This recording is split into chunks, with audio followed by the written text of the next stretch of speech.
जय श्री कृष्ण। ओम नमो भगवते वासुदेवाय नमः। आप सुन रहे हैं पौराणिक अमृतवाणी द्वारा प्रसारित महाभारत कथा। ये आगे की कथा शुरू करते हैं। स्वर्ग में अर्जुन की अस्त्र एवं नृत्य शिक्षा उर्वशी के प्रति मात्र भाव। इंद्र का लोमश मुनि को पांडवों के पास भेजना। वैशंपायन जी कहते हैं, जन्मजे, देवताओं के चले जाने पर अर्जुन वहीं रहकर देवराज इंद्र के रथ की प्रतीक्षा कर रहे थे। थोड़ी ही देर में इंद्र का सारथी मातली दिव्य रथ लेकर वहां उपस्थित हुआ। उस रथ की उज्जवल कांति से आकाश का अंधेरा मिट रहा था। बादल तितर बितर हो रहे थे। भीषण ध्वनि से दिशाएं प्रतिध्वनित हो रही थीं। उसकी कांति दिव्य थी। रथ में तलवार, शक्ति, गदाएं, तेजस्वी भाले, वज्र, पहियों वाली तोपें, वायु वेग से गोलियां फेंकने वाले यंत्र, तमंचे तथा और भी बहुत से अस्त्र शस्त्र भरे हुए थे। 10,000 वायुगामी घोड़े उसमें जुटे हुए थे। उस माया में दिव्य रथ की चमक से आंखें चौंधियां जाती। सोने के दंड में कमल के समान श्याम वर्ण की वैजंती नामक ध्वजा फहरा रही थी। मातली सारथी ने अर्जुन के पास आकर प्रणाम करके कहा, इंद्र नंदन श्रीमान देवराज इंद्र आपसे मिलना चाहते हैं। आप उनके इस प्यारे रथ में सवार होकर शीघ्र ही चलिए।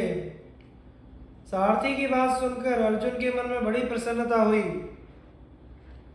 उन्होंने गंगा स्नान करके पवित्रता के साथ विधि पूर्वक मंत्र का जप किया। तदंतर शास्त्रोक्त रीति से देवता, ऋषि और पितरों का तर्पण किया। फिर मंत्राचल से आज्ञा मांगकर इंद्र के दिव्य रथ पर आ बैठे। उस समय इंद्र का रथ और भी चमक उठा। क्षण भर में ही वह रथ मंदराचल से उठकर वहां के तपस्वी ऋषि मुनियों की दृष्टि से ओझल हो गया। अर्जुन ने देखा कि वहां सूर्य का, चंद्रमा का अथवा अग्नि का प्रकाश नहीं था। हजारों विमान वहां अद्भुत रूप से चमक रहे थे। वे अपनी पुण्य प्राप्त कांति से चमकते रहते हैं और पृथ्वी से तारों के रूप में दीपक के समान दिखते हैं। जब अर्जुन ने इस विषय में मातली से प्रश्न किया, तब मातली ने कहा, वीर, पृथ्वी पर से जिन्हें आप तारों के रूप में देखते हैं, वे पुण्य आत्मा पुरुषों के निवास स्थान हैं। अब तक वह रथ सिद्ध पुरुषों का मार्ग लांघकर आगे निकल गया था। इसके बाद राजर्षियों के पुण्यवान लोग पड़े। तदंतर इंद्र की पुरी अमरावती के दर्शन हुए। स्वर्ग की शोभा, सुगंधी, दिव्यता, अभिजन और दृश्य अनूठा ही था। यह लोग बड़े बड़े पुण्यात्मा पुरुषों को प्राप्त होता है। जिसने तप नहीं किया, अग्निहोत्र नहीं किया, जो युद्ध से पीठ दिखाकर भाग गया, वह इस लोक का दर्शन नहीं कर सकता। जो यज्ञ नहीं करते, व्रत नहीं करते, वेद मंत्र नहीं जानते, तीर्थों में स्नान नहीं करते, यज्ञ और दानों से बचे रहते हैं, यज्ञ में विघ्न डालते हैं, क्षुद्र हैं, शराबी हैं, गुरु स्त्रीगामी, मांस भोजी और दुरात्मा हैं, उन्हें किसी प्रकार का स्वर्ग दर्शन नहीं हो सकता। अमरावती में देवताओं के सहस्त्रों इच्छानुसार चलने वाले विमान खड़े थे। सहस्त्रों इधर उधर आ जा रहे थे। जब अप्सरा और गंधर्वों ने देखा कि अर्जुन स्वर्ग में आ गए हैं, तब वे उनकी स्तुति सेवा करने लगे। देवता, गंधर्व, सिद्ध और महर्षि प्रसन्न होकर उदार चरित्र अर्जुन की पूजा में लग गए। बाजे बजने लगे। अर्जुन ने क्रमशः साध्य देवता, विश्वदेवा, पवन, अश्विनी कुमार, आदित्य, वसु, ब्रह्मर्षि, राजर्षि, तुम्बरु, नारद तथा हाहा हुहु आदि गंधर्वों के दर्शन किए। वे अर्जुन का स्वागत करने के लिए ही बैठे हुए थे। उनके साथ व्यवहार के अनुसार मिलकर आगे जाने पर अर्जुन को देवराज इंद्र के दर्शन हुए। रथ से उतरकर अर्जुन ने देवराज इंद्र के पास जा सिर झुकाकर उनके चरणों में प्रणाम किया। इंद्र ने अपने प्रेमपूर्ण हाथों से अर्जुन को उठाकर अपने पवित्र देवासन पर बैठा लिया और फिर अपनी गोद में बैठाकर प्रेम से सिर सूंघा। संगीत विद्या और सामगान के कुशल गायक तुम्बुरु आदि गंधर्व प्रेम के साथ मनोहर गाथाएं गाने लगे। अंतःकरण तथा बुद्धि को लुभाने वाली घृताची, मेनका, रंभा, पूर्वचित्ती, स्वयंप्रभा, उर्वशी, मिश्रकेशी, दंडगौरी, वरुथिनी, गोपाली, सहजन्या, कुंभयोनी, प्रजाग्रा, चित्रसेना, चित्रलेखा, साहा, मधुस्वरा आदि अप्सराएं नाचने लगीं। इंद्र के अभिप्राय के अनुसार देवता और गंधर्वों ने उत्तम हृदय से अर्जुन का सेवा सत्कार किया, उनके पैर धुलवाकर आचमन कराया। इसके अनंतर अर्जुन देवराज इंद्र के भवन में गए। वीर अर्जुन इंद्र के महल में ठहरकर अस्त्रों का प्रयोग और उपसंहार का अभ्यास करने लगे। वे इंद्र के प्रिय और शत्रुघाती वज्र का भी अभ्यास करने लगे। उन्होंने अचानक ही घटा छा जाने, गर्जना करने, बिजलियों के चमकने का भी अभ्यास कर लिया। समस्त शस्त्र अस्त्र का ज्ञान प्राप्त करने के अनंतर अर्जुन अपने वनवासी भाइयों का स्मरण करके स्वर्ग से मर्त्य लोक आना चाहते थे, परंतु इंद्र की आज्ञा से वे 5 वर्ष तक स्वर्ग में ही रहे। एक दिन अनुकूल अवसर पाकर देवराज इंद्र ने अस्त्र विद्या के मर्मज्ञ अर्जुन से कहा, प्रिय अर्जुन, अब तुम चित्रसेन गंधर्व से नाचना और गाना सीख लो।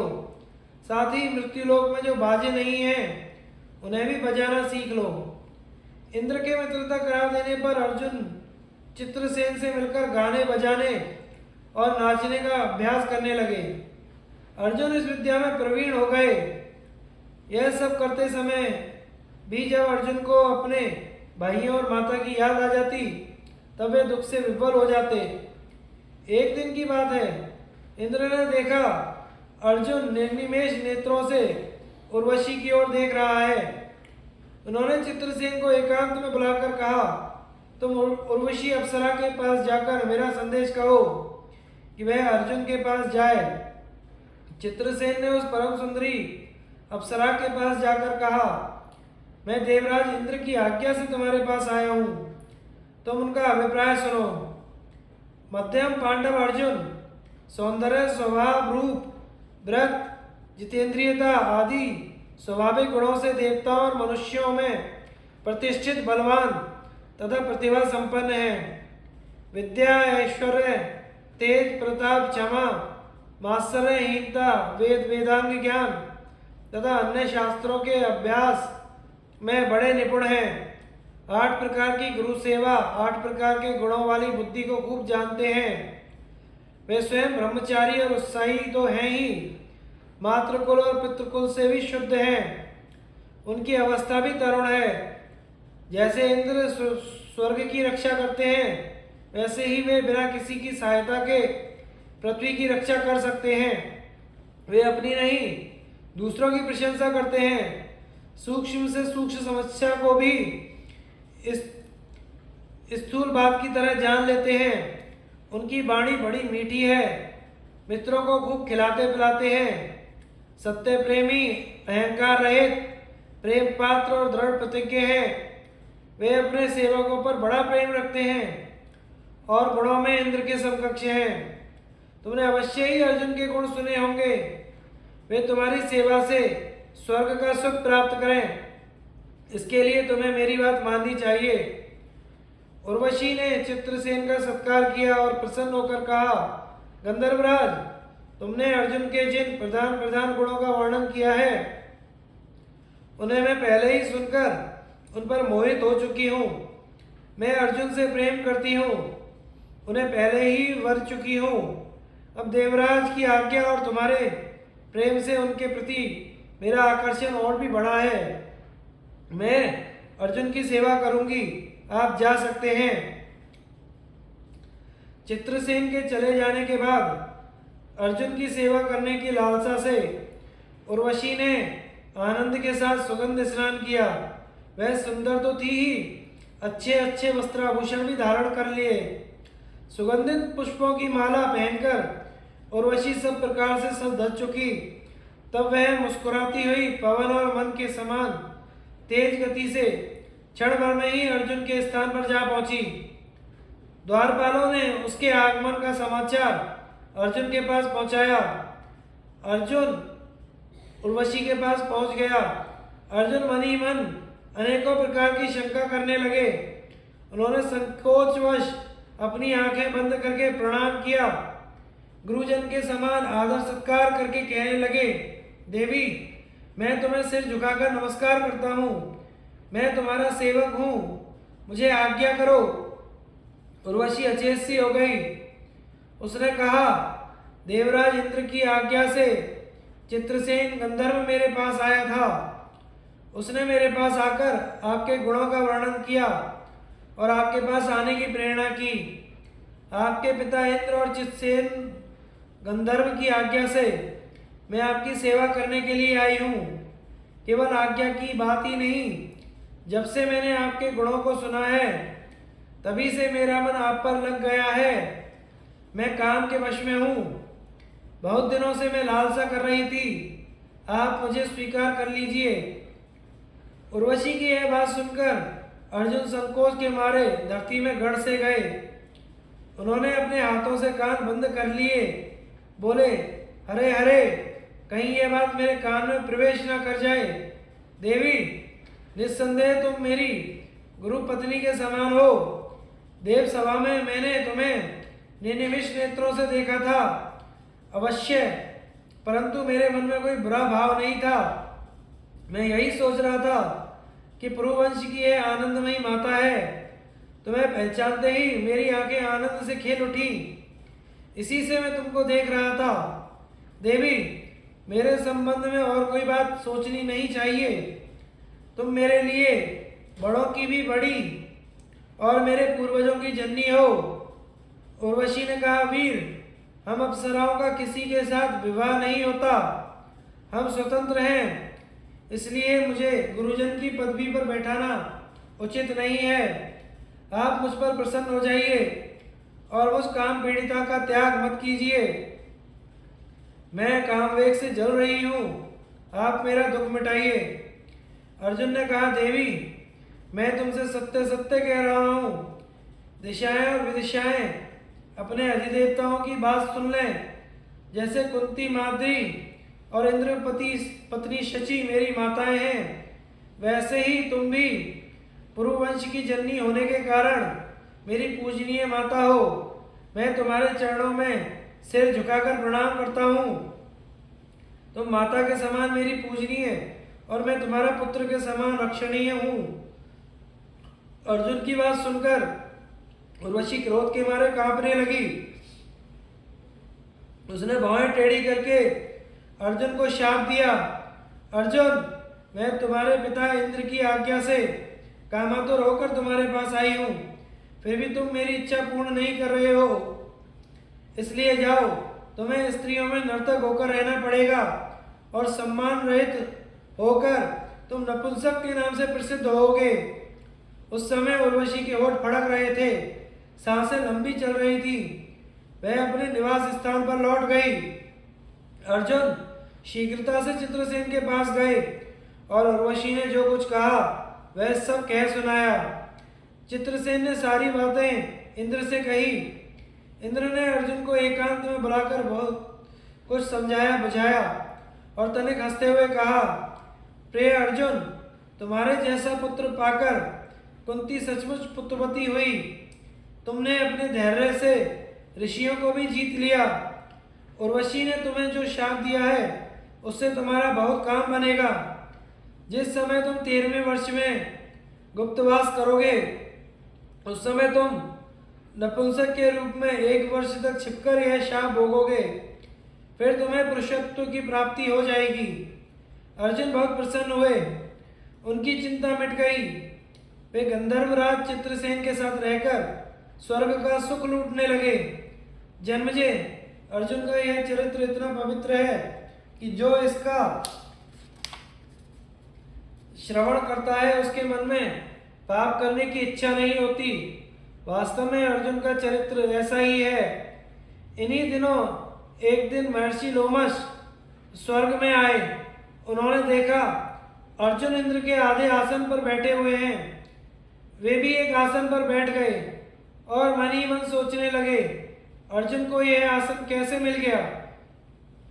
इसने ऐसा कौन सा पुण्य किया है, किन देशों को जीता है, जिससे इसे सर्वदेव वंदित इंद्रासन प्राप्त हुआ? देवराज इंद्र ने लोमश मुनि के मन की बात जान ली। उन्होंने कहा, ब्रह्मर्षि, आपके मन में जो विचार उत्पन्न हुआ है उसका उत्तर मैं देता हूँ। यह अर्जुन केवल मनुष्य नहीं है, यह मनुष्य रूपधारी देवता है। मनुष्यों में तो इसका अवतार हुआ है। यह सनातन ऋषि नर है। इसने इस समय पृथ्वी पर अवतार ग्रहण किया है। महर्षि नर और नारायण कार्यवश पवित्र पृथ्वी पर श्री कृष्ण और अर्जुन के रूप में अवतीर्ण हुए हैं। इस समय निवात कवच नामक दैत्य मदोन्मत्त होकर मेरा अनिष्ट कर रहे हैं। वे वरदान पाकर अपने आप को भूल गए हैं। इसमें संदेह नहीं कि भगवान श्री कृष्ण ने कालिंदी के काले हृदय से सर्पों का उच्छेद किया था। वैसे ही वे दृष्टि मात्र से निवात कवच दैत्यों को अनुचरों सहित नष्ट कर सकते हैं। परंतु इस छोटे से काम के लिए भगवान श्री कृष्ण से कुछ कहना ठीक नहीं है, क्योंकि वे महान तेजपुंज हैं। उनका क्रोध कहीं जाग उठे तो वह सारे जगत को जलाकर भस्म कर सकता है। इस काम के लिए तो अकेले अर्जुन ही पर्याप्त हैं।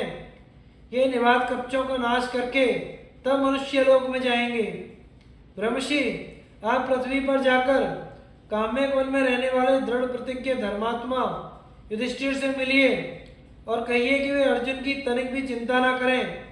साथ ही यह भी कहिएगा कि अब अर्जुन अस्त्र विद्या में निपुण हो गया है। वह दिव्य नृत्य, गायन, वादन कला में भी बड़ा कुशल हो गया है। आप अपने भाइयों के साथ एकांत और पवित्र तीर्थों की यात्रा कीजिए। तीर्थ यात्रा से सारे पाप ताप नष्ट हो जाएंगे और आप पवित्र होकर राज्य भोगेंगे। ब्रह्मर्षि, आप बड़े तपस्वी और समर्थ हैं, इसलिए पृथ्वी पर विचरते समय पांडवों का ध्यान रखिएगा। इंद्र की बात सुनकर लोमश मुनि काम्यक वन में पांडवों के पास आए। अर्जुन के स्वर्ग जाने पर धृतराष्ट्र और पांडवों की स्थिति तथा बृहदस्यों का आगमन। वैशंपायन जी कहते हैं, जन्मजय, राजा धृतराष्ट्र को अर्जुन के स्वर्ग में निवास करने का समाचार भगवान व्यास से प्राप्त हुआ।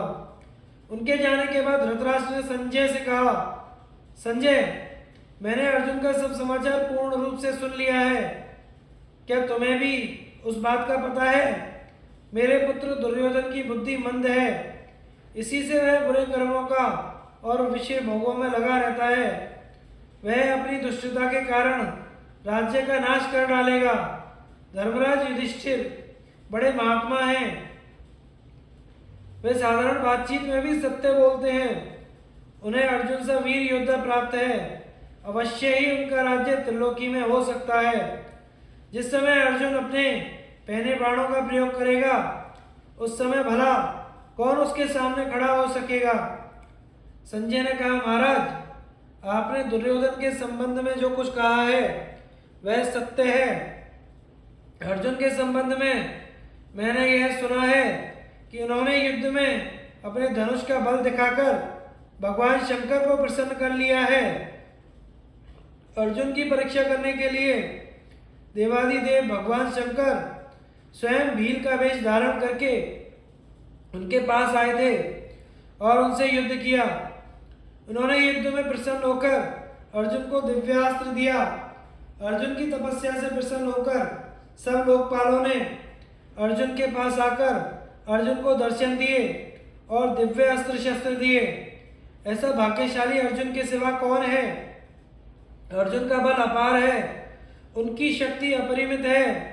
धृतराष्ट्र ने कहा, संजय, मेरे पुत्रों ने पांडवों को बड़ा कष्ट दिया है। पांडवों की शक्ति बढ़ती ही जा रही है।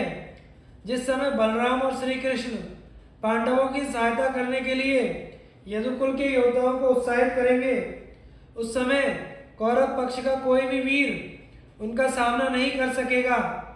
अर्जुन के धनुष की टंकार और भीमसेन की गदा का वेग सह सके। हमारे पक्ष में ऐसा कोई राजा नहीं है। मैंने दुर्योधन की बातों में आकर अपने हितैषी पुरुषों की हितभरी बातें नहीं मानी। जान पड़ता है मुझे पीछे से उन्हें सोच सोचकर पछताना पड़ेगा। संजय ने कहा, राजन, आप सब कुछ कर सकते थे, परंतु स्नेहवश आपने अपने पुत्र को बुरे कामों से रोका नहीं, उपेक्षा करते रहे। उसी का भयंकर फल आपके सामने आने वाला है। जिस समय पांडव कपट युद्ध में हारकर पहले काम्य वन में गए, तब भगवान श्री कृष्ण ने वहां जाकर उन्हें आश्वासन दिया था। उन्होंने तथा धृष्टद्युम्न, राजा विराट, धृष्टकेतु तथा केके आदि ने वहां पांडवों से जो कुछ भी कहा, वह दूतों से मालूम होने पर मैंने आपकी सेवा में निवेदन कर दिया था। जिस समय वे सब लोग हम लोगों पर चढ़ाई करेंगे, उस समय कौन उनका सामना करेगा? जन्मेजय ने पूछा, भगवान, महात्मा अर्जुन जब अस्त्र प्राप्त करने के लिए इंद्रलोक चले गए, तब पांडवों ने क्या किया? वैशंपायन जी ने कहा, जन्मेजय, उन दिनों पांडव काम्यकुल में निवास कर रहे थे। वे राज्य का नाश और अर्जुन के वियोग से बड़े ही दुखी हो रहे थे। एक दिन की बात है, पांडव और द्रौपदी इसी संबंध में कुछ चर्चा कर रहे थे। भीमसेन ने राजा युधिष्ठिर से कहा, भाई, अर्जुन पर ही हम लोगों का सब भार है। वह हमारे प्राणों का आधार है। वह इस समय आपकी आज्ञा से अस्त्र विद्या सीखने के लिए गया हुआ है।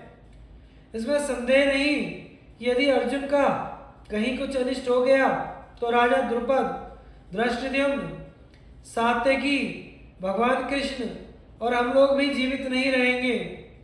अर्जुन के बाहुबल के आधार पर ही हम लोग ऐसा समझते हैं कि शत्रु हमसे हारे हुए हैं। पृथ्वी हमारे वश में आ गई है। हमारी बाहों में बल है। भगवान श्री कृष्ण हमारे सहायक और रक्षक हैं। हमारे मन में कौरवों को पीस डालने के लिए बार बार क्रोध उठता है, परंतु हम आपके कारण उसे पीकर रह जाते हैं। हम भगवान श्री कृष्ण की सहायता से कर्ण आदि सब शत्रुओं को मार डालेंगे और अपने बाहुबल से सारी पृथ्वी को जीतकर राज्य करेंगे। भाई जी, जब तक दुर्योधन पृथ्वी को पूर्ण रीति से अपने वश में कर ले, उसके पहले ही उसे और उसके के कुटुंब को मार डालना चाहिए। शास्त्रों में तो यहाँ तक कहा गया है कि कपटी पुरुष को कपट करके भी मार डालना चाहिए।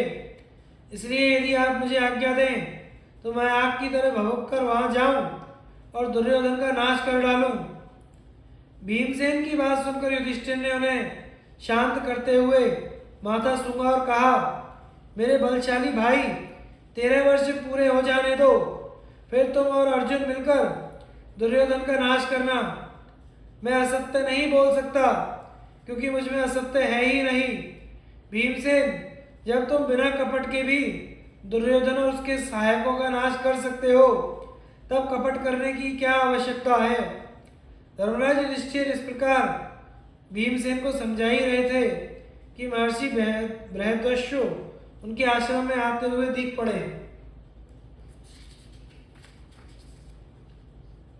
नल दमयंती की कथा, दमयंती का स्वयंवर और विवाह।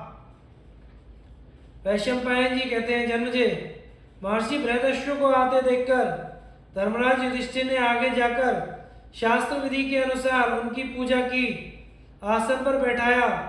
उनके विश्राम कर लेने पर युधिष्ठिर उनसे अपना वृत्तांत कहने लगे। उन्होंने कहा, महाराज, कौरवों ने कपट बुद्धि से मुझे बुलाकर छल के साथ जुआ खेला और मुझ अनजान को हराकर मेरा सर्वस्व छीन लिया।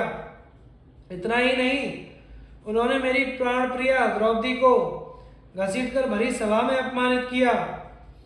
उन्होंने अंत में हमें काली मृगछाला उड़ाकर घोर वन में भेज दिया। महर्षि, आप ही बतलाइए, इस पृथ्वी पर मुझसे भाग्यहीन राजा और कौन है?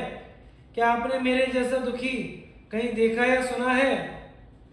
महर्षि बृहदस्यु ने कहा, धर्मराज, आपका यह कहना ठीक नहीं कि मुझसे दुखी राजा कोई नहीं हुआ, क्योंकि मैं तुमसे भी अधिक दुखी और मंदभाग्य राजा का वृत्तांत जानता हूँ। तुम्हारी इच्छा हो तो मैं सुनाऊं। धर्मराज युधिष्ठिर के आग्रह करने पर महर्षि बृहदस्यु ने कहना प्रारंभ किया। धर्मराज, निषद देश में वीरसेन के पुत्र नल नामक एक राजा हो चुके हैं। वे बड़े गुणवान, परम सुंदर, सत्यवादी, जितेंद्रिय, सबके प्रिय, वेदज्ञ एवं ब्राह्मण भक्त थे। उनकी सेना बहुत बड़ी थी। वे स्वयं अस्त्र विद्या में बहुत निपुण थे। वीर योद्धा, उदार और प्रबल पराक्रमी भी थे। उन्हें जुआ खेलने का भी कुछ कुछ शौक था। उन्हीं दिनों विदर्भ देश में भीमक नाम के एक राजा राज्य करते थे। वे भी नल के समान ही सर्वगुण संपन्न और पराक्रमी थे। उन्होंने दमन ऋषि को प्रसन्न करके उनके वरदान से 4 संतानें प्राप्त की, 3 पुत्र, 1 कन्या। पुत्रों के नाम थे दम, दांत, दमन। पुत्री का नाम था दमयंती। दमयंती लक्ष्मी के समान रूपवती थी। उसके नेत्र विशाल थे। देवताओं और यक्षों में भी वैसी सुंदर कन्या कहीं देखने में नहीं आती थी। उन दिनों कितने ही लोग विदर्भ से निषद देश में आते और राजा नल के सामने दमयंती के रूप और गुण का बखान करते। निषद देश से विदर्भ में जाने वाले भी दमयंती के सामने राजा नल के रूप, गुण और पवित्र चरित्र का वर्णन करते। इससे दोनों के हृदय में पारस्परिक अनुराग अंकुरित हो गया। एक दिन राजा नल ने अपने महल के उद्यान में कुछ हंसों को देखा। उन्होंने एक हंस को पकड़ लिया। हंस ने कहा, आप मुझे छोड़ दीजिए तो हम लोग दमयंती के पास जाकर आपके गुणों का ऐसा वर्णन करेंगे कि वह आपको अवश्य ही वर लेगी। नल ने हंस को छोड़ दिया। वे सब उड़कर विदर्भ देश में गए। दमयंती ने अपने पास हंसों को वो देखा, वह बड़ी प्रसन्न हुई। हंसों को पकड़ने के लिए उनकी ओर दौड़ने लगी। दमयंती जिस हंस को पकड़ने के लिए दौड़ती, वही बोल उठता, अरे दमयंती, निषद देश में नल नामक एक राजा है। वह अश्विनी कुमार के समान सुंदर है। मनुष्यों में उसके समान सुंदर कोई नहीं है। वह मानो मूर्तिमान कामदेव है। यदि तुम उसकी पत्नी हो जाओ तो तुम्हारा जन्म और रूप दोनों सफल हो जाए। हम लोगों ने देवता, गंधर्व, मनुष्य, सर्प और राक्षसों को घूम घूम कर देखा है। नल के समान सुंदर पुरुष कहीं देखने में नहीं आया। जैसे तुम स्त्रियों में रत्न हो, वैसे ही नल पुरुषों में भूषण है। तुम दोनों की जोड़ी बहुत ही सुंदर होगी। दमयंती ने कहा, हंस, तुम नल से भी ऐसी ही बात कहना। हंस ने निषद देश में लौटकर नल से दमयंती का संदेश कह दिया। दमयंती हंस के मुंह से राजा नल की कीर्ति सुनकर उनसे प्रेम करने लगी। उसकी आसक्ति इतनी बढ़ गई कि वह दिन रात उनका ही ध्यान करती रहती। शरीर धूमिल और दुबला हो गया। वह दीन सी दिखने लगी। सखियों ने दमयंती का हृदय भाव ताड़कर विदर्भ राज से निवेदन किया कि आपकी पुत्री अस्वस्थ हो गई है। राजा भीमक ने अपनी पुत्री के संबंध में बड़ा विचार किया। अंत में वह इस निर्णय पर पहुंचे कि मेरी पुत्री विवाह योग्य हो गई है, इसलिए इसका स्वयंवर कर देना चाहिए। उन्होंने सब राजाओं को स्वयंवर का निमंत्रण भेज दिया और सूचित कर दिया कि राजाओं को दमयंती के स्वयंवर में पधार कर लाभ उठाना चाहिए, मेरा मनोरथ पूर्ण करना चाहिए। देश देश के नरपति हाथी, घोड़े, रथों की ध्वनि से पृथ्वी को मुखरित करते हुए सज धजकर विदर्भ देश पहुंचने लगे। भीमक ने सबके स्वागत सत्कार की समुचित व्यवस्था की। देवर्षि नारद और पर्वत के द्वारा देवताओं को भी दमयंती के स्वयंवर का समाचार मिल गया। इंद्र आदि सभी लोकपाल भी अपनी मंडली और वाहनों सहित विदर्भ देश के लिए रवाना हुए। राजा नल का चित्र पहले से ही दमयंती पर आसक्त हो चुका था। उन्होंने भी दमयंती के स्वयंवर में सम्मिलित होने के लिए विदर्भ देश की यात्रा की। देवताओं ने स्वर्ग से उतरते समय देख लिया कि कामदेव के समान सुंदर नल दमयंती के स्वयंवर के लिए जा रहे हैं। नल की सूर्य के समान कांति और लोकोत्तर रूप संपत्ति से देवता भी चकित हो गए। उन्होंने पहचान लिया कि ये नल हैं। उन्होंने अपने विमानों को आकाश में खड़ा कर दिया और नीचे उतरकर नल से कहा, राजेंद्र नल, आप बड़े सत्यव्रती हैं, आप हम लोगों की सहायता करने के लिए दूत बन जाइए। नल ने प्रतिज्ञा कर ली और कहा कि करूँगा। फिर पूछा कि आप लोग कौन हैं, मुझे दूत बनाकर कौन सा काम लेना चाहते हैं। इंद्र ने कहा, हम लोग देवता हैं, मैं इंद्र हूँ, ये अग्नि, वरुण और यम हैं। हम लोग दमयंती के लिए यहाँ आए हैं। आप हमारे दूत बनकर दमयंती के पास जाइए और कहिए, इंद्र, वरुण, अग्नि और यम देवता तुम्हारे पास आकर तुमसे विवाह करना चाहते हैं। इनमें से तुम चाहे जिस देवता को पति के रूप में स्वीकार कर लो। नल ने दोनों हाथ जोड़कर कहा, देवराज, आप लोगों के और मेरे जाने का एक ही प्रयोजन है, इसलिए आप मुझे दूत बनाकर वहां भेजें। यह उचित नहीं है। जिसकी किसी स्त्री को पत्नी के रूप में पाने की इच्छा हो चुकी हो, वह भला उसे कैसे छोड़ सकता है और उसके पास जाकर ऐसी बात कह ही कैसे सकता है। आप लोग कृपया इस विषय में मुझे क्षमा कीजिए। देवताओं ने कहा, नल, तुम पहले हम लोगों से प्रतिज्ञा कर चुके हो कि मैं तुम्हारा काम करूंगा। अब प्रतिज्ञा मत तोड़ो, अविलंब वहां चले जाओ। नल ने कहा, राजमहल में निरंतर कड़ा पहरा रहता है, मैं कैसे जा सकूंगा। इंद्र ने कहा, जाओ, तुम वहां जा सकोगे। इंद्र की आज्ञा से नल ने राजमहल में बेरोटोक प्रवेश करके दमयंती को देखा। दमयंती और सखियां भी उसे देखकर अवाक रह गईं। इस अनुपम सुंदर पुरुष को देखकर मुग्ध हो गईं और लज्जित होकर कुछ बोल ना सकी।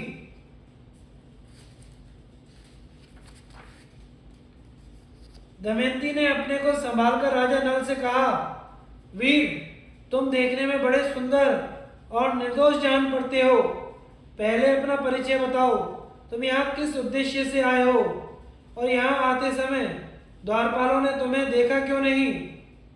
उनसे तनिक भी चूक हो जाने पर मेरे पिता उन्हें बड़ा कड़ा दंड देते हैं। नल ने कहा, कल्याणी, मैं नल हूँ, लोकपालों का दूत बनकर तुम्हारे पास आया हूँ।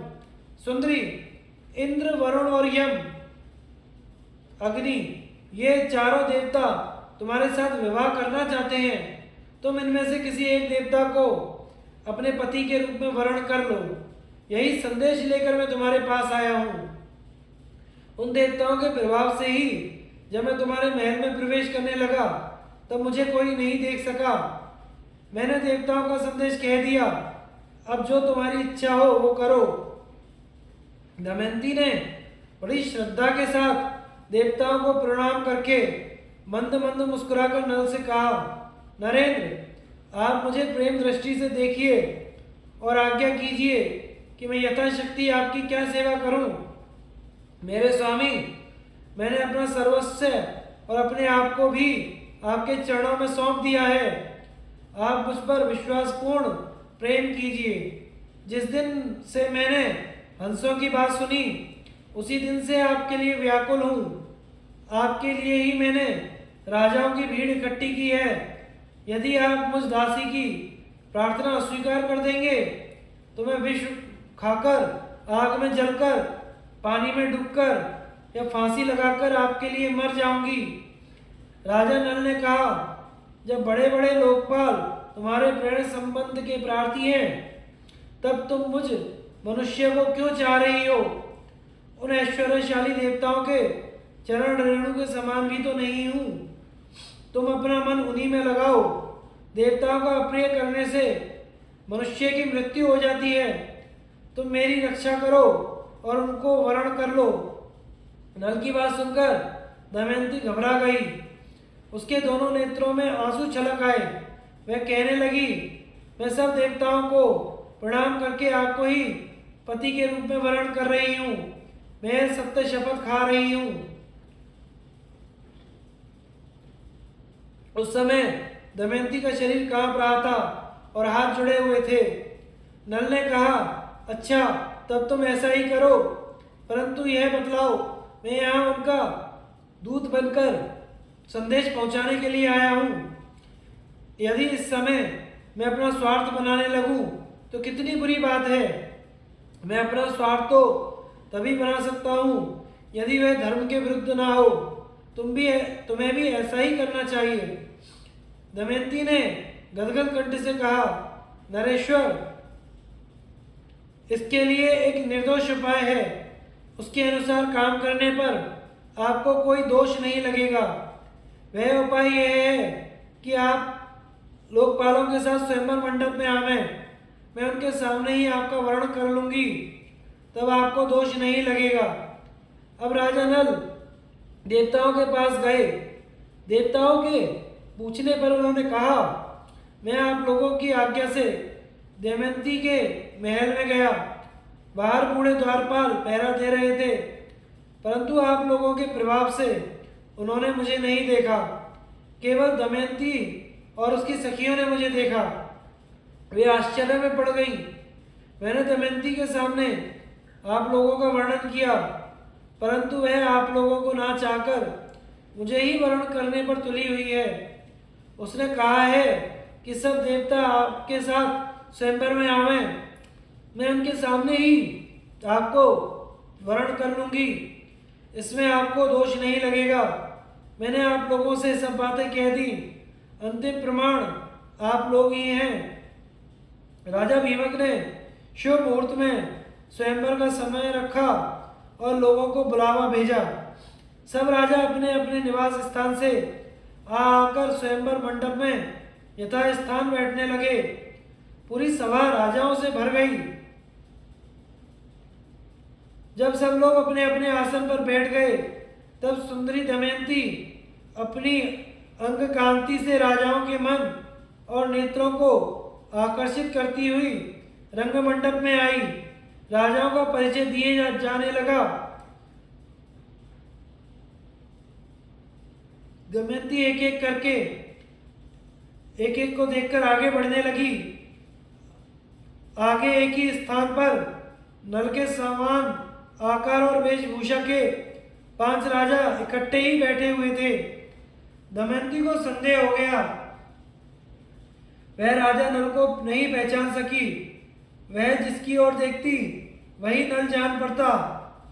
इसलिए वह विचार करने लगी कि मैं देवताओं को कैसे पहचानूं और ये राजा नल है, ये कैसे जानूं। उसे बड़ा दुख हुआ। अंत में दमयंती ने यही निश्चय किया कि देवताओं की शरण में जाना ही उचित है। हाथ जोड़कर प्रणाम पूर्वक स्तुति करने लगी। देवताओं, हंसों के मुंह से नल का वर्णन सुनकर मैंने उन्हें पति के रूप में वर्ण कर लिया है। मैं मन और वाणी से नल के अतिरिक्त किसी को नहीं चाहती। देवताओं ने निस्देश्वर नल को ही मेरा पति बना दिया है। मैं नल की आराधना के लिए यह व्रत प्रारंभ किया है। मेरी सत्य शपथ के बल पर देवता लोग मुझे उन्हें ही दिखला दें। ऐश्वर्यशाली लोकपालों, आप लोग अपना रूप प्रकट कर दें, जिससे मैं पुण्यश्य लोक नरपति नल को पहचान लूं। देवताओं ने दमयंती का यह आर्त विलाप सुना। उसके दृढ़ निश्चय, सच्चे प्रेम, आत्मशुद्धि, बुद्धि, भक्ति और नरपरायणता को देखकर उन्होंने उसे ऐसी शक्ति दे दी जिससे वह देवता और मनुष्यों का भेद समझ सके। दमयंती ने देखा कि देवताओं के शरीर पर पसीना नहीं है, पलकें गिरती नहीं है, माला कुमलाई नहीं है, शरीर पर मैल नहीं है, स्थिर है परंतु धरती नहीं छूते। इधर नल के शरीर की छाया पड़ रही थी, माला कुमला गई, शरीर पर कुछ धूल और पसीना भी है, पलकें बराबर गिर रही हैं और धरती छूकर स्थित है। दमयंती ने इन लक्षणों से देवताओं और पुण्य श्लोक नल को पहचान लिया। फिर धर्म के अनुसार नल को वर्ण कर लिया। दमयंती ने कुछ संकोचाकर घूंघट काट लिया और नल के गले में वरमाला डाल दी। देवता और महर्षि साधु साधु कहने लगे। राजाओं में हाहाकार मच गया। राजा नल ने आनंद अतिरेक से दमयंती का अभिनंदन किया। उन्होंने कहा, कल्याणी, तुमने देवताओं के सामने रहने पर भी उन्हें वरण न करके मुझे वरण किया है, इसलिए तुम मुझको प्रेम परायण पति समझना। मैं तुम्हारी बात मानूंगा।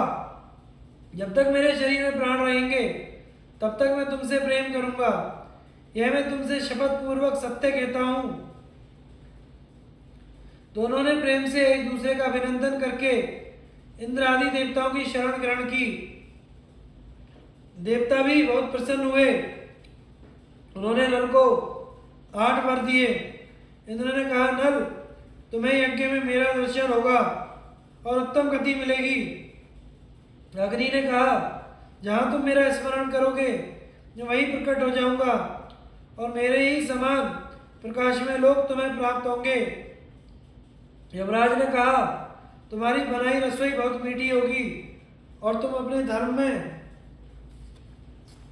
दृढ़ रहोगे। वरुण ने कहा, जहां तुम चाहोगे वहीं जल प्रकट हो जाएगा। तुम्हारी माला उत्तम गंध से परिपूर्ण रहेगी। इस प्रकार 2-2 वर देकर सब देवता अपने लोक में चले गए। निमंत्रित राजा लोग भी विदा हो गए। भीमक ने प्रसन्न होकर दमयंती का नल के साथ विधि पूर्वक विवाह कर दिया। राजा नल कुछ दिनों तक विदर्भ देश की राजधानी कुंडिनपुर में रहे। तदंतर भीमक की अनुमति प्राप्त करके वे अपनी पत्नी दमयंती के साथ अपनी राजधानी लौट आए। राजा नल अपनी राजधानी में धर्म के अनुसार प्रजा का पालन करने लगे। सचमुच उनके द्वारा राजा नाम सार्थक हो गया। उन्होंने अश्वमेघ आदि बहुत से यज्ञ किए। समय आने पर दमयंती के गर्भ से इंद्रसेन नामक पुत्र और इंद्रसेना नामक कन्या का भी जन्म हुआ।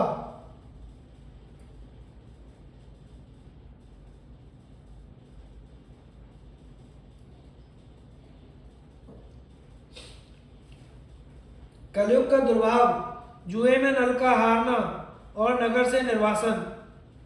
महर्षि बृहदश्व कहते हैं, युधिष्ठिर, जिस समय दमयंती स्वयंवर से लौटकर इंद्रादि लोकपाल अपने अपने स्वर्ग में जा रहे थे, उस समय उनके मार्ग में ही कलयुग और द्वापर से भेंट हो गई। इंद्र ने पूछा, क्यों कलयुग, कहाँ जा रहे हो? कलयुग ने कहा, मैं दमयंती के स्वयंवर में उससे विवाह करने के लिए जा रहा हूँ। इंद्र ने हंसकर कहा, वह स्वयंवर तो कभी का पूरा हो गया। दमयंती ने राजा नल को वरण कर लिया। हम लोग ताकते ही रह गए। कलयुग ने क्रोध में भरकर कहा, ओ, यह तो बड़ा ही अनर्थ हुआ। उसने देवताओं की उपेक्षा करके मनुष्य को अपनाया, इसलिए उसे दंड देना चाहिए। देवताओं ने कहा, दमयंती ने हमारी आज्ञा प्राप्ति करके नल को वरण किया है। वास्तव में नल सर्वगुण संपन्न और उसके योग्य है। वे समस्त धर्मों के मर्मज्ञ और सदाचारी हैं। उन्होंने इतिहास पुराणों सहित वेदों का अध्ययन किया है। वे धर्मानुसार यज्ञ में देवताओं को तृप्त करते हैं, कभी किसी को सताते नहीं हैं, सत्यनिष्ठ और दृढ़ निश्चयी हैं। उनकी चतुरता, धैर्य, ज्ञान, तपस्या, पवित्रता, दम, शम लोकपालों के समान है। उनको शाप देना तो नरक की धधकती आग में गिरना है। यह कहकर देवता लोग चले गए। अब कलयुग ने द्वापर से कहा, भाई, मैं अपने क्रोध को शांत नहीं कर सकता, इसलिए मैं नल के शरीर में निवास करूंगा। मैं उसे राज्यच्युत कर दूंगा, तब वह दमयंती के साथ नहीं रह सकेगा। इसलिए तुम भी जुए के पासों में प्रवेश करके मेरी सहायता करना।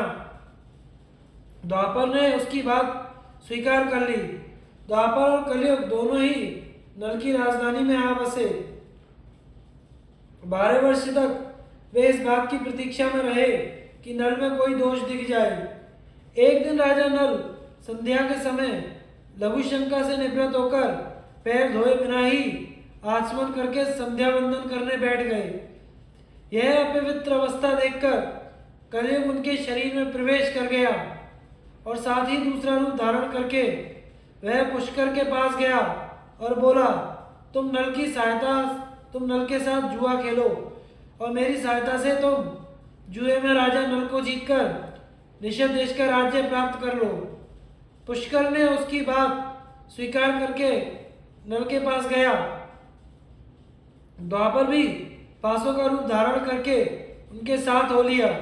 जब पुष्कर ने राजा नल से बार बार जुआ खेलने का आग्रह किया, तब राजा नल दमयंती के सामने अपने भाई की बार बार की ललकार को सह ना सके। उन्होंने उसी समय पासे खेलने का निश्चय किया। उस समय नल के शरीर में कलयुग घुसा हुआ था, इसलिए राजा नल दांव में सोना चांदी रथ वाहन आदि जो कुछ भी लगाते वह हार जाते। प्रजा और मंत्रियों ने बड़ी व्याकुलता के साथ राजा नल से मिलकर जुए को रोकना चाहा और आकर फाटक के सामने खड़े हो गए। उनका अभिप्राय जानकर द्वारपाल दमयंती के पास गया और बोला कि आप महाराज से निवेदन कर दीजिए, आप धर्म और अर्थ के तत्वज्ञ हैं। आपकी सारी प्रजा आपका दुख सह ना होने के कारण कार्यवश दरवाजे पर आकर खड़ी है। दमयंती स्वयं दुख के मारे दुर्बल और अचेत हुई जा रही थी। उसने आंखों में आंसू भरकर गदगद कंठ से महाराज के सामने निवेदन किया, स्वामी, नगर की राजभक्त प्रजा और मंत्रिमंडल के लोग आपसे मिलने आए हैं और ड्योढ़ी पर खड़े हैं। आप उनसे मिल लीजिए।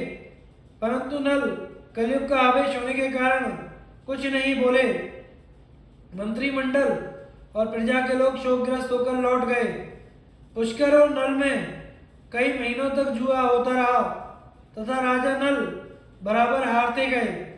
राजा नल जुए में जो पासे फेंकते वे बराबर ही उनके प्रतिकूल पड़ते। सारा धन हाथ से निकल गया। जब दमयंती को इस बात का पता चला, तब उसने बृहस्सेना नामक दाह के द्वारा राजा नल के सारथी वार्ष्णेय को बुलवाया और उससे कहा, सारथी, तुम राजा के प्रेम पात्र हो।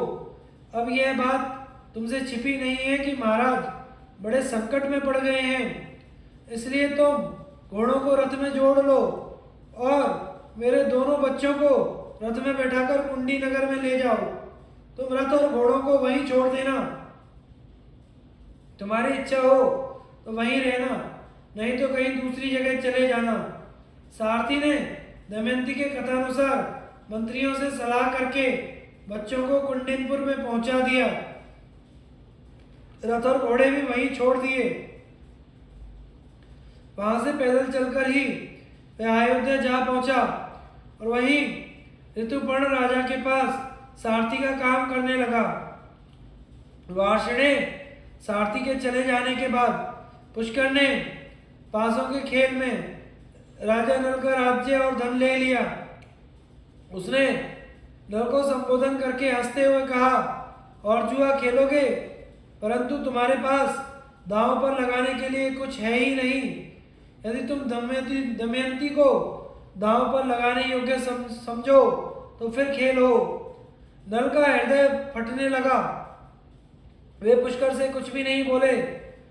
उन्होंने अपने शरीर से वे सब वस्त्राभूषण उतार दिए और केवल एक वस्त्र पहने नगर से बाहर निकले। दमयंती ने भी केवल एक साड़ी पहनकर अपने पति का अनुगमन किया। नल के मित्र और संबंधियों को बड़ा शोक हुआ। नल और दमयंती दोनों नगर के बाहर 3 रात तक रहे। पुष्कर ने नगर में ढिंढोरा पिटवा दिया।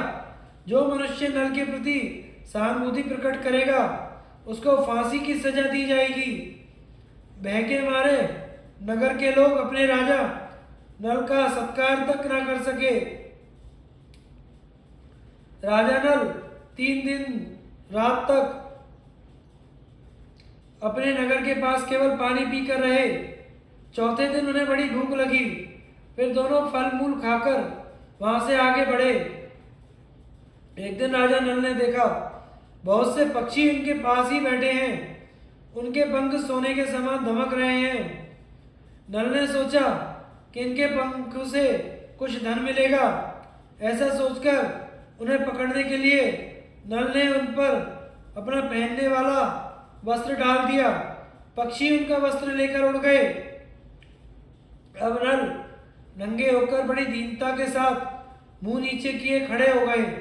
पक्षियों ने कहा, दुर्बुद्धि, तू नगर से एक वस्त्र पहनकर निकला था, उसे देखकर हमें बड़ा दुख हुआ। ले, अब हम तेरे शरीर पर का वस्त्र लिए जा रहे हैं। हम पक्षी नहीं, जुए के पासे हैं। नल ने दमयंती से पासों की बात कह दी। इसके बाद नल ने कहा, प्रिय, तुम देख रही हो यहाँ बहुत से मार्ग हैं। एक अवंती की ओर जाता है, दूसरा ऋक्षवान पर्वत होकर दक्षिण देश को। सामने विंध्याचल पर्वत है। यह पयोष्णी नदी समुद्र में मिलती है। ये महर्षियों का आश्रम है। सामने का रास्ता है विदर्भ देश को जाता है। यह कौशल देश का मार्ग है। इस प्रकार राजा नल दुख और शोक से भरकर बड़ी सावधानी के साथ दमयंती को भिन्न भिन्न मार्ग और आश्रम बतलाने लगे। दमयंती की आंखें आंसुओं से भर गईं। वह गदगद स्वर से कहने लगी, स्वामी, आप क्या सोच रहे हैं? मेरा शरीर फट रहा है, कलेजे में कांटे गड़ रहे हैं। आपका राज्य गया, धन गया, शरीर पर वस्त्र नहीं रहा, थके मांदे भूखे प्यासे हैं। क्या मैं आपको इस निर्जन वन में छोड़कर अकेली कहीं जा सकती हूँ? मैं आपके साथ रहकर आपका दुख दूर करूंगी। दुख के अवसरों पर पत्नी पुरुष के लिए औषध है। वह धैर्य देकर पति के दुख को कम करती है। यह बात वैद्य भी स्वीकार करते हैं। नल ने कहा, प्रिय, तुम्हारा कहना ठीक है। पत्नी मित्र है, पत्नी औषध है, परंतु मैं तो तुम्हारा त्याग करना नहीं चाहता। तुम ऐसा संदेह क्यों कर रही हो? दमयंती बोली, आप मुझे छोड़ना नहीं चाहते, परंतु विदर्भ देश का मार्ग क्यों बतला रहे हैं? मुझे निश्चय है कि आप मेरा त्याग नहीं कर सकते। फिर भी इस समय आपका मन उल्टा हो गया है, इसलिए ऐसी शंका करती हूँ। आपके मार्ग बताने से मेरा मन दुखता है। यदि आप मुझे मेरे पिता या किसी संबंधी के घर भेजना चाहते हो तो ठीक है, हम दोनों साथ साथ चलें। मेरे पिता आपका सत्कार करेंगे, आप वहीं सुख से रहिएगा। नल ने कहा, प्रिय, तुम्हारे पिता राजा हैं और मैं भी कभी राजा था। इस समय मैं संकट में पड़कर उनके पास नहीं जाऊंगा। इस समय में राजा नल दमयंती को समझाने लगे। तदंतर दोनों एक ही वस्त्र से शरीर को ढककर वन में इधर उधर घूमते रहे। भूख प्यास से व्याकुल होकर दोनों एक धर्मशाला में आए और ठहर गए। नल का दमयंती को त्यागना, दमयंती का संकटों से बचते हुए दिव्य ऋषियों के दर्शन और राजा सुबाहु के महल में निवास।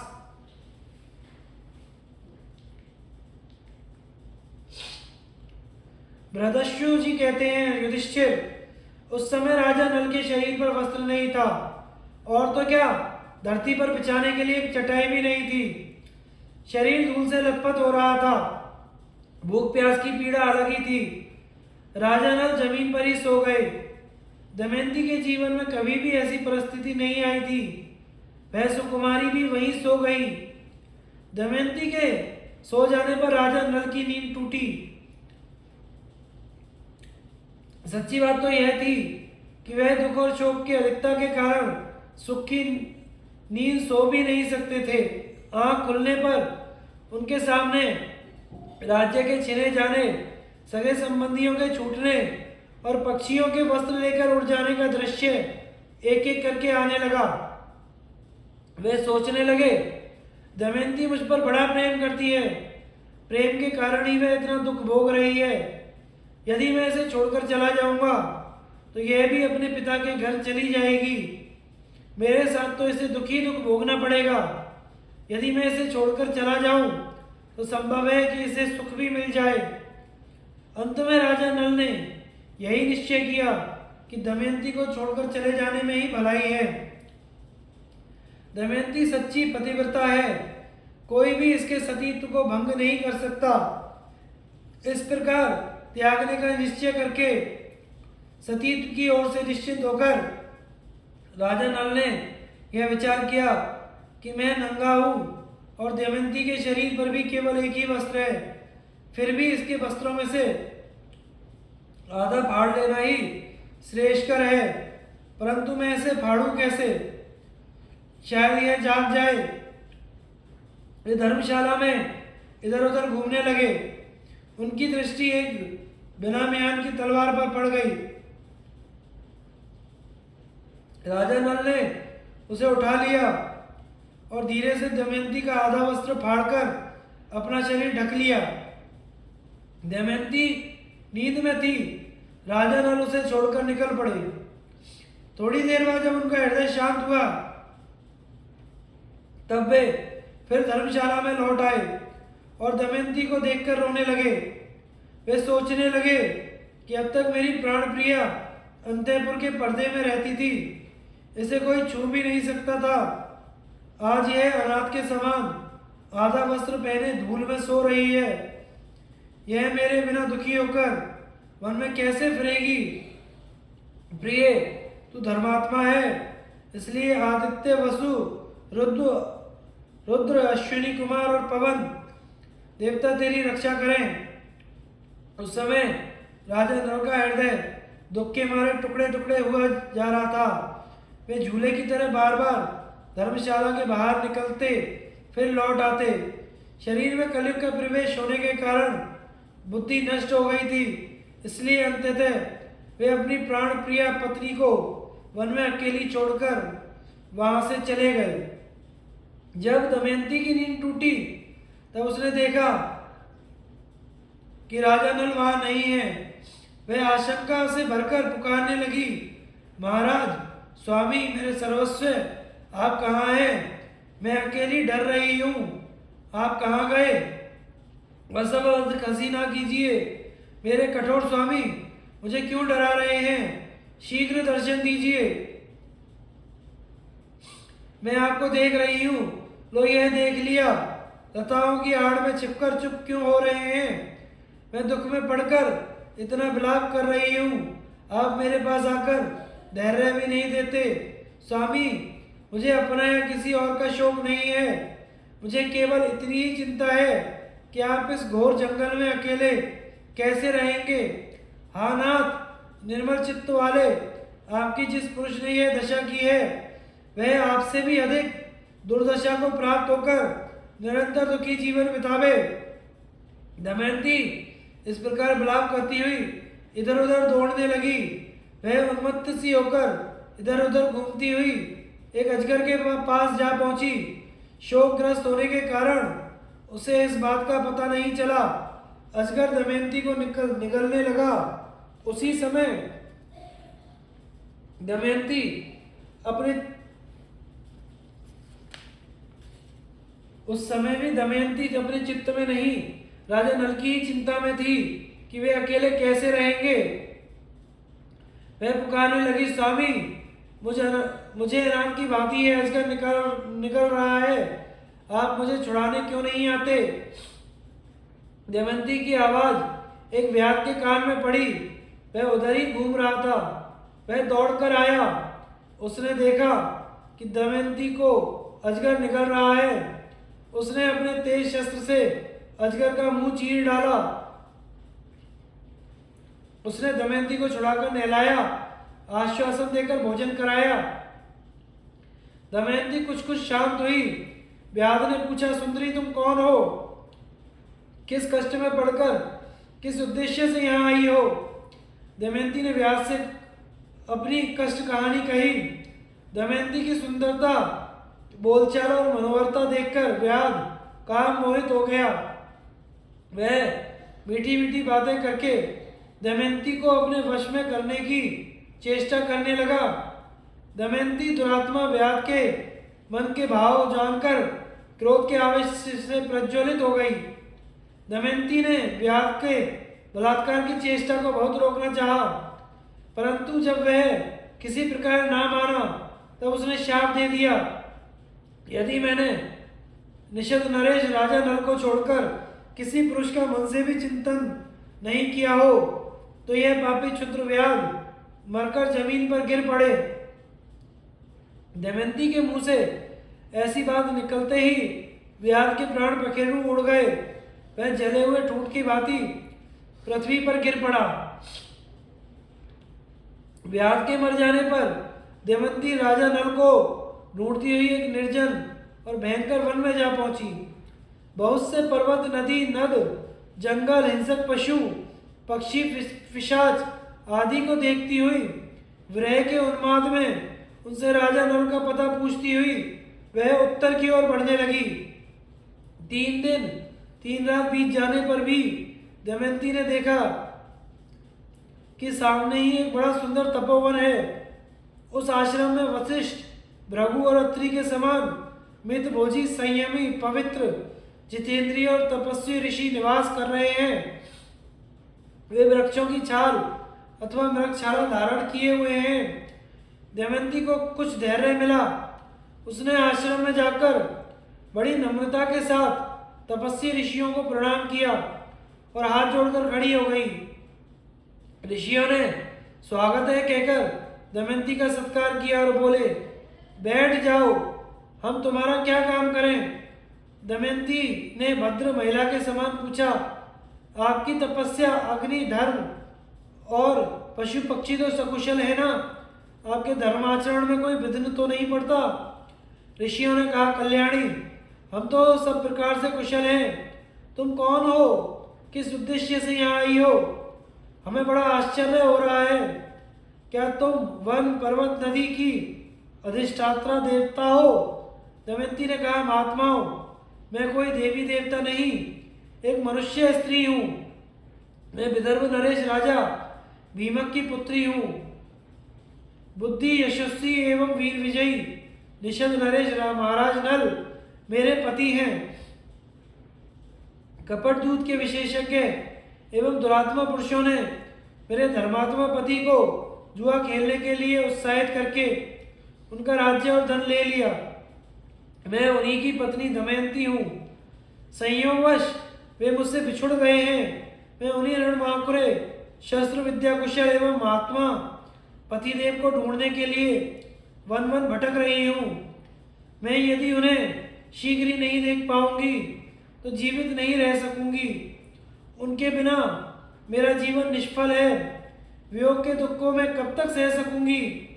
तपस्वियों ने कहा, कल्याणी, हम अपनी तपस्युक्त दृष्टि से देख रहे हैं कि तुम्हें आगे बहुत सुख मिलेगा। थोड़े दिनों में ही राजा नल का दर्शन होगा।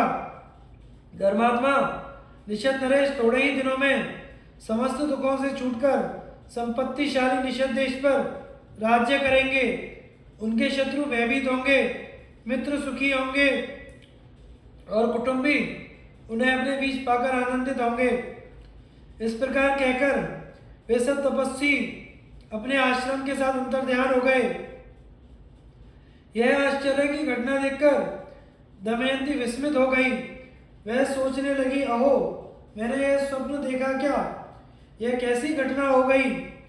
वे तपस्वी आश्रम, पवित्र सलीला नदी, फल फूलों से लदे हरे भरे वृक्ष कहाँ गए? दमयंती फिर उदास हो गई। उसका मुख मुरझा गया। वहां से चलकर विलाप करती हुई दमयंती एक अशोक वृक्ष के पास पहुंची। उसकी आंखों से झरझर आंसू झर रहे थे। उसने अशोक वृक्ष से गदगद स्वर में कहा, शोक रहित अशोक, तू मेरा शोक मिटा दे। क्या कहीं तूने राजा नल को शोक रहित देखा है? अशोक, तू अपने शोक नाशक नाम को सार्थक कर। दमयंती ने अशोक की प्रदक्षिणा की और वह आगे बढ़ी। भयंकर वन में अनेकों वृक्ष, गुफा, पर्वतों के शिखर और नदियों के आसपास अपने पति को ढूंढती हुई दमयंती बहुत दूर निकल गई। वहां उसने देखा बहुत से हाथी, घोड़ों और रथों के साथ व्यापारियों का एक झुंड आगे बढ़ रहा है। व्यापारियों के प्रधान से बातचीत करके यह जानकर कि यह व्यापारी राजा सुबाहु के राज्य चेदी देश में जा रहे हैं, दमयंती उनके साथ हो गई। उसके मन में अपने पति के दर्शन की लालसा बढ़ती ही जा रही थी। कई दिनों तक चलने के बाद वे व्यापारी एक भयंकर वन में पहुंचे। वहां एक बड़ा ही सुंदर सरोवर था। लंबी यात्रा के कारण सब थक गए, इसलिए उन लोगों ने वहीं पड़ाव डाल दिया। देव व्यापारियों के प्रतिकूल था। रात के समय जंगली हाथी व्यापारियों के हाथियों पर टूट पड़े। उनकी भगदड़ में सब व्यापारी नष्ट भ्रष्ट हो गए। कोलाहल सुनकर दमयंती की नींद टूटी। वह इस महासंहार दृश्य को देखकर बावली सी हो गई। उसने कभी ऐसी घटना नहीं देखी थी। वह डरकर वहां से भाग निकली। जहां कुछ बचे मनुष्य खड़े थे वहां जा पहुंची। तदंतर दमयंती उन वेद पाठी और संयमी ब्राह्मणों के साथ जो उस महासंहार से बच गए थे, शरीर पर आधा वस्त्र धारण किए चलने लगी और सायंकाल के समय चेदी नरेश राजा सुबाहु की राजधानी जा पहुंची। जिस समय दमयंती राजधानी के राजपथ पर चल रही थी, नागरिकों ने यही समझा यह कोई बावली स्त्री है। छोटे छोटे बच्चे उसके पीछे लग गए। दमयंती राजमहल के पास जा पहुंची। उस समय राजमाता राजमहल की खिड़की के पास बैठी हुई थी। उन्होंने बच्चों से घिरी दमयंती को देखकर धाय से कहा, अरे देख तो, यह स्त्री बड़ी दुखिया मालूम पड़ती है, अपने लिए कोई आश्रय ढूंढ रही है। बच्चे इसे दुख दे रहे हैं, तू जा इसे मेरे पास ले आ। यह सुंदर तो इतनी है मानो मेरे महल को भी धमका देगी। दाय ने आज्ञा पालन किया। दमयंती राजमहल में आ गई। राजमाता ने दमयंती के शरीर को देखकर पूछा, देखने में तो तुम दुखिया जान पड़ती हो, तो भी तुम्हारा शरीर इतना तेजस्वी कैसे है? बताओ तुम कौन हो, किसकी पत्नी हो? असहाय अवस्था में भी किसी से डरती क्यों नहीं हो? दमयंती ने कहा, मैं एक पतिव्रता नारी हूं। मैं हूं तो कुलीन, परंतु दासी का काम करती हूँ। अंतःपुर में रह चुकी हूँ, कहीं भी रह जाती हूँ, फल मूल खाकर दिन बिता देती हूँ। मेरे पतिदेव बहुत गुणी हैं और मुझसे बहुत प्रेम भी करते हैं। मेरे अभाग्य की बात है कि वे बिना मेरे किसी अपराध के ही रात के समय मुझे सोती छोड़कर न जाने कहाँ चले गए। मैं रात दिन अपने प्राण पति को ढूंढती और उनके वियोग में जलती रहती हूँ। इतना कहते कहते दमयंती की आंखों में आंसू उमड़ आए। वह रोने लगी। दमयंती के दुख भरे विलाप से राजमाता का जी भर आया। वे कहने लगी, कल्याणी, तुम पर मेरा स्वाभाविक ही प्रेम हो रहा है। तुम मेरे पास रहो, मैं तुम्हारे पति को ढूंढने का प्रबंध करूंगी। जब वे आवे तब तुम उनसे यहीं मिलना। दमयंती ने कहा, माताजी, मैं एक शर्त पर आपके घर रह सकती हूँ। मैं कभी झूठा ना खाऊंगी, किसी के पैर नहीं धोऊंगी और परपुरुष के साथ किसी प्रकार की बातचीत भी नहीं करूंगी। यदि कोई पुरुष मुझसे दुष्चेष्टा करे तो उसे दंड देना होगा। बार बार ऐसा करने पर उसे प्राणांत दंड भी देना होगा। मैं अपने पति को ढूंढने के लिए ब्राह्मणों से बातचीत करती रहूंगी। यदि आप मेरी यह शर्त स्वीकार कर लें तब तो मैं रह सकती हूँ, अन्यथा नहीं। राजमाता दमयंती के नियमों को सुनकर बहुत प्रसन्न हुई। उन्होंने कहा, ऐसा ही होगा। तदनंतर उन्होंने अपनी पुत्री सुनंदा को बुलाया और कहा, बेटी देखो, इस दासी को देवी समझना, यह अवस्था में भी तुम्हारे बराबर है, इसलिए इसे सखी के समान राजमहल में रखो और प्रसन्नता के साथ इससे मनोरंजन करती रहो। सुनंदा प्रसन्नता के साथ दमयंती को अपने महल में ले गई। दमयंती अपनी इच्छा के अनुसार नियमों का पालन करती हुई महल में रहने लगी।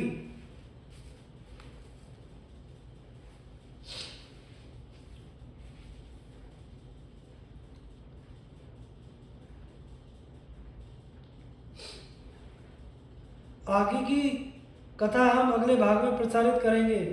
हमारे चैनल को सब्सक्राइब करें। धन्यवाद।